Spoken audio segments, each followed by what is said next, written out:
কবরে যাইয়া যদি ধরা খাইয়া বসা, সামনের ঘাটিগুলায় পার পাওয়ার আশা করা যায় না। এ আমার ভাইরা বাবারা, ওসমান গনি রাদিয়াল্লাহু তাআলা আনহু কবর দেখলি তিনি কান্না শুরু করিয়া দিতেন। কান্তা কান্তা কান্তা কান্তা ধরাস করিয়া জমিনের মধ্যে পড়িয়া যাইতেন। তাকে জিজ্ঞাসা করা হলো, আমির, আপনি কবর দেখলে কেন এত কাঁদেন? তিনি বলেন, ও আমার সাথীরা, আখিরাতের ঘাটিগুলোর মধ্যে সর্বপ্রথম ঘাটি হইল কবর। যে কবরের ভিতরে পার পাওয়া যাবে, তার সামনের ঘাটিগুলোতেও পার পাওয়ার আশা করা যায়। কিন্তু যেই কবরে ধরা খাইয়া যাবে, তার আর পার পাওয়ার আশা করা যায় না।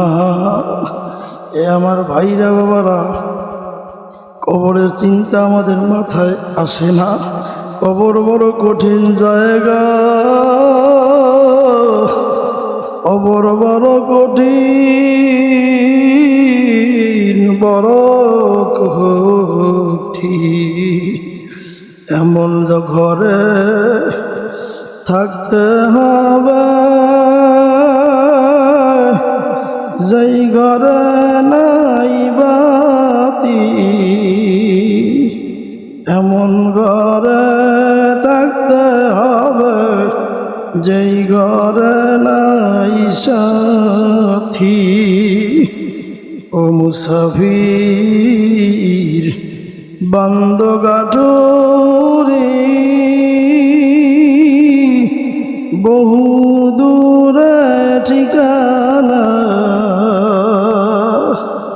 আজ ভি জানা কাবা, তার আর পার পাওয়ার আশা করা যায় না। এ আমার ভাইরা বাবারা, কবরের চিন্তা আমাদের মাথায় আসে না। কবর বড় কঠিন জায়গা, কবর বড় কঠিন, বড় কঠিন। এমন যে ঘরে থাকতে হবে, যেই ঘরে নাই বাতি, এমন ঘরে থাকতে হবে, যেই ঘরে নাই সাথী। ও মুসাফির, বান্দ গাঠুরি, বহু দূরে ঠিকানা,